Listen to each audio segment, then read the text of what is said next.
শুভ সন্ধ্যা বন্ধুরা। আজ হলো 23 ফেব্রুয়ারি, 10 ফাল্গুন, রবিবার।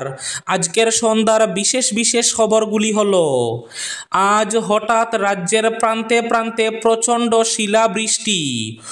অসম মেঘালয় সীমান্তে দবদবে সাদা হয়ে রয়েছে চারিদিক। বরাক উপত্যকায়ও আজ বৃষ্টি। আজ শিলচর বাগায় এক হৃদয় বিদারক ঘটনা। নির্মীয়মান সেতু থেকে নদীতে পড়ে মৃত্যু ঘটল এক যুবকের। বিয়ের অনুষ্ঠান থেকে ফেরার পথে ভয়ঙ্কর দুর্ঘটনা, মৃত্যু ঘটল স্বামী স্ত্রীর। পঞ্চায়েত বিধানসভা নির্বাচনে ক্ষমতায় আসছে কংগ্রেস দল, বললেন ভূপেন বরা। শিলচর শহরবাসীকে শুধু ললিপপ দেখিয়ে যাচ্ছে সরকার, বললেন ভূপেন বরা।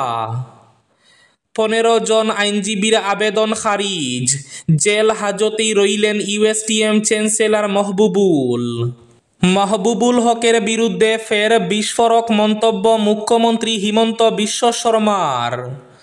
মেডিকেল কলেজের রেজিস্ট্রার হিসাবে যোগদান করলে বেতনের পাশাপাশি একটি গাড়ি। আজ দিশপুরে মন্ত্রিসভার বৈঠকে গুরুত্বপূর্ণ সিদ্ধান্ত, জানালেন মুখ্যমন্ত্রী হিমন্ত বিশ্ব শর্মা। আগামী 25 ফেব্রুয়ারি থেকে বরাক উপত্যকার ঐতিহ্যবাহী ভুবন মেলা। ভুবন তীর্থে আসা পুণ্যার্থীদের সব ধরনের নিরাপত্তা ব্যবস্থা নেওয়া হচ্ছে, জানালেন এসপি। তুলাবাজকে স্কার্ট পরিয়ে মাথা মুড়িয়ে রাস্তায় হাঁটালো পুলিশ। জমা জলের সমস্যার সুরাহা। শিলচর লিংক রোডে ড্রেন নির্মাণ কাজের সূচনা বিধায়ক দীপায়ন চক্রবর্তীর। এবং শেষ খবরটি, মাহবুবুল কাণ্ড, দুর্নীতি করলে পরিণতি হবে জেল, বললেন বিধায়ক কমলাক্ষ দে পুরকায়স্থ। তাহলে বিস্তারিত খবরে যাওয়ার আগে অবশ্যই ভিডিওটিতে একটি লাইক করে চ্যানেলটি সাবস্ক্রাইব করে পাশের বেল আইকনটি বাজিয়ে রাখবেন এবং ফেসবুক পেজটি ফলো করে ভিডিওটি অবশ্যই শেয়ার করবেন, যাতে সঠিক তথ্যগুলো সবার কাছে পৌঁছাতে পারে। এবার শুনুন আজকের খবরগুলির বিস্তারিত। প্রথম খবর, আজ শিলচর বাগায় হৃদয় বিদারক ঘটনা। নির্মীয়মান সেতু থেকে নদীতে পড়ে মৃত্যু ঘটল যুবকের। বাগা শেরখান সড়কের রুকনি সেতুতে এই মর্মান্তিক দুর্ঘটনা ঘটেছে। নির্মীয়মান সেতুর কাজ দেখতে গিয়ে অসাবধানতাবশত পা পিছলে নিচে নদীতে পড়ে মৃত্যু ঘটল এক যুবকের। আজ সকালে এই হৃদয় বিদারক ঘটনাটি ঘটে। নিহত যুবকের নাম আনসার হোসেন। তিনি বাগা বাজারের বাসিন্দা এবং সেতু থেকে তার বাড়ির দূরত্ব মাত্র 50 মিটার হবে। প্রত্যক্ষদর্শীরা জানিয়েছেন, সকাল 11টার দিকে আনসার সেতুটির উপর দিয়ে হেঁটে যাচ্ছিলেন। হঠাৎ পা পিছলে গেলে তিনি প্রায় 30 ফুট উপর থেকে নদীতে পড়ে যান। ঘটনাস্থলেই তার মৃত্যু হয়। জানা গেছে, আনসার একজন নির্মাণ শ্রমিক ছিলেন এবং যে সেতুটি ভেঙে পড়েছিল সেই সেতুতে কাজ করছিলেন তিনি। বর্তমানে তিনি বেঙ্গালুরুতে নির্মাণ শ্রমিকের কাজ করছেন। তার স্ত্রী দুরারোগ্য আক্রান্ত হলে তিনি বাড়িতে আসেন। আজ শিলচরে উঠোনে উঠোনে কর্মসূচি কংগ্রেসের। শহরবাসীকে শুধু ললিপপ দেখিয়ে যাচ্ছে সরকার, বললেন ভূপেন বরা। অসম প্রদেশ কংগ্রেস কমিটির উদ্যোগে উঠোনে উঠোনে কর্মসূচি শুরু হয়েছে শিলচরেও। রবিবার আয়োজিত অনুষ্ঠানে মুখ্য অতিথি হিসাবে উপস্থিত ছিলেন প্রদেশ কংগ্রেসের সভাপতি ভূপেন বরা। আজ উঠোনে উঠোনে কংগ্রেস কর্মসূচিতে ভূপেন বরা এবং জেলা সভাপতি অভিজিৎ পালের হাত ধরে তৃণমূল কংগ্রেস থেকে 50 জনের অধিক কর্মী কংগ্রেস দলে যোগদান করেন। ভূপেন বরা বিজেপি সরকারের কাজকর্ম বিভিন্ন দুর্নীতির অভিযোগ উত্থাপন করেন। এছাড়া তিনি বলেন, 4 বছর হয়ে যাওয়ার পরও শিলচর মিউনিসিপাল কর্পোরেশন নির্বাচন না করে শহরবাসীকে শুধু বিজেপি সরকার ললিপপ দেখিয়ে চলে যাচ্ছে। সরকারের ভুয়ো প্রতিশ্রুতির বিরুদ্ধে গর্জে উঠবেন জনগণ।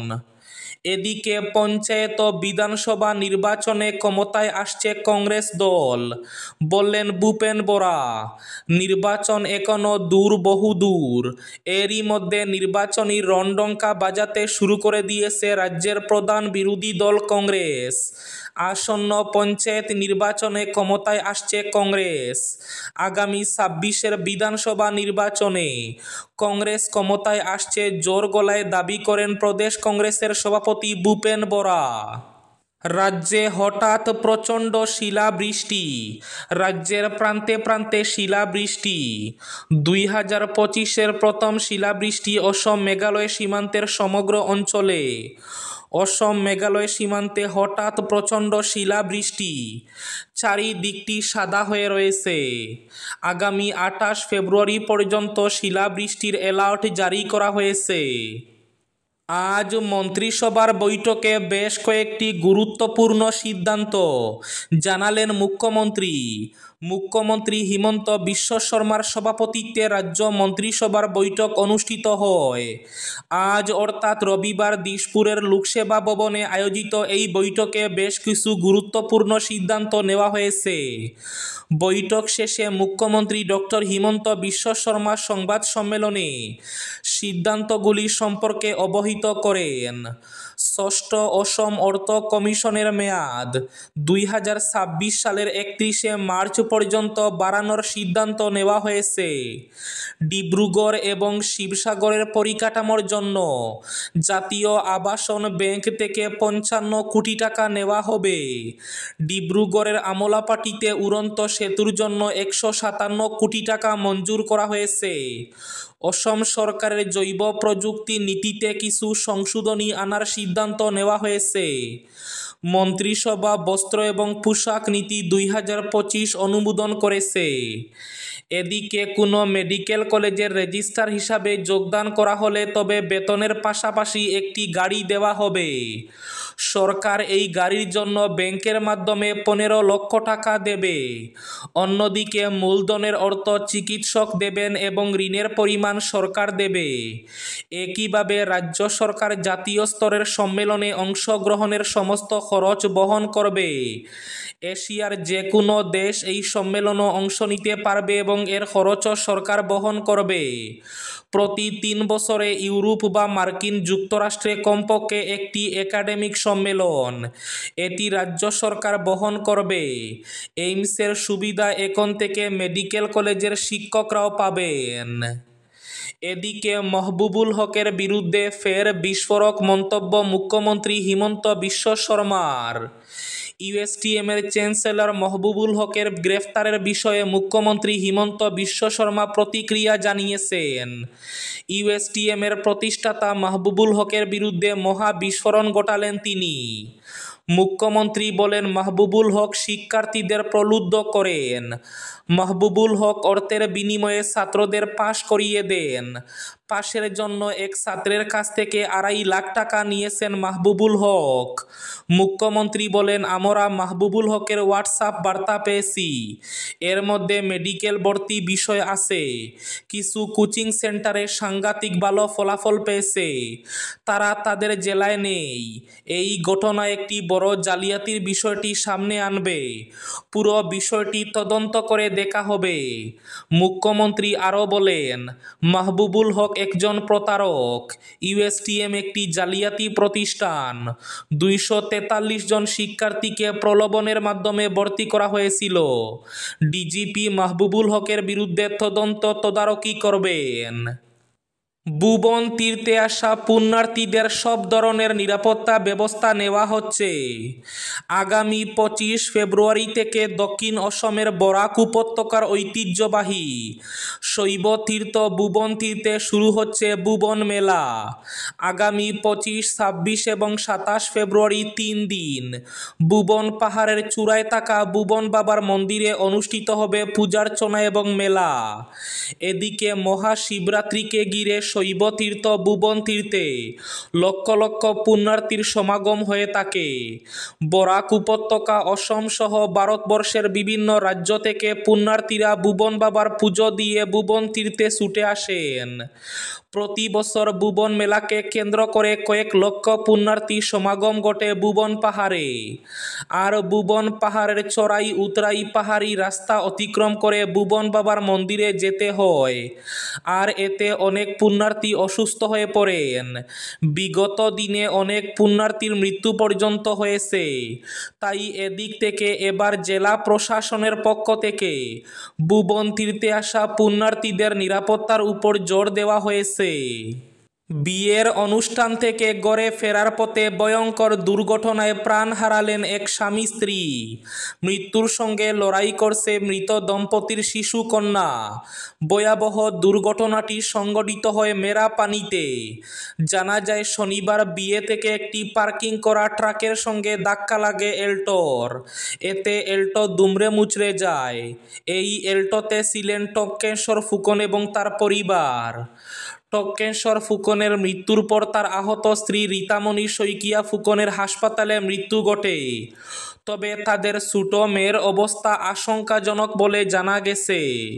মাহবুবুল কাণ্ড, দুর্নীতি করলে পরিণতি হবে জেল, বললেন বিধায়ক কমলাক্ষ দে পুরকায়স্থ। শিক্ষা প্রতিষ্ঠানকে হাতিয়ার করে কোনো ধরনের দুর্নীতি করলে পরিণতি হবে জেল। কারণ রাজ্যের শিক্ষা ব্যবস্থাকে উন্নত করতে এবং দুর্নীতি মুক্ত করতে মুখ্যমন্ত্রী দিনরাত কাজ করে যাচ্ছেন। ইউএসটিএমের স্বত্বাধিকারী মাহবুবুল হকের আটক প্রসঙ্গে এই মন্তব্য করেন উত্তর করিমগঞ্জের বিধায়ক কমলাক্ষ দে পুরকায়স্থ। তুলাবাজকে স্কার্ট পরিয়ে মাথা মুড়িয়ে রাস্তায় হাঁটালো পুলিশ। স্থানীয় এক ব্যবসায়ীর কাছে 10 লক্ষ টাকা দাবি করেছিল রোহিত ওরফে কালিয়া। দাবি মতো টাকা না দিলে তার পরিণতি ভালো হবে না বলে হুমকিও দিয়েছিল সেই তুলাবাজ। ওই তুলাবাজকে পরে স্কার্ট পরিয়ে মাথা মুড়িয়ে রাস্তায় হাঁটালো পুলিশ। ঘটনাটি ঘটেছে হরিয়ানার রেওয়ারিতে। কালিয়ার কাছ থেকে হুমকি পেয়ে পুলিশের দ্বারস্থ হয়েছিলেন ওই ব্যবসায়ী।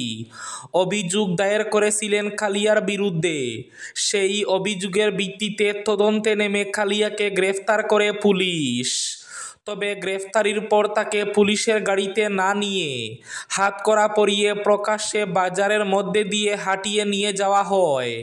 আর তার আগে কালিয়ার মাথা মুড়িয়ে তাকে স্কার্ট পরিয়ে দেয় পুলিশ। এই দৃশ্য দেখে স্বাভাবিকভাবে হতচকিত হয়ে পড়েন সাধারণ মানুষ। এবার শেষ খবরটি, শিলচর লিংক রোডে ড্রেন নির্মাণ কাজের সূচনা বিধায়ক দীপায়ন চক্রবর্তীর। সুনাই রোড এলাকার প্রথম লিংক রোডের জমা জলের সমস্যা সুরাহার জন্য 1.5 কোটি টাকা মঞ্জুর হয়েছে। আজ এই কাজের ফলক উন্মোচন করেন শিলচরের বিধায়ক দীপায়ন চক্রবর্তী। এই উপলক্ষে শ্রীপল্লী উন্নয়ন সংস্থার কার্যালয়ের সামনে এক জনসভার আয়োজন করা হয়।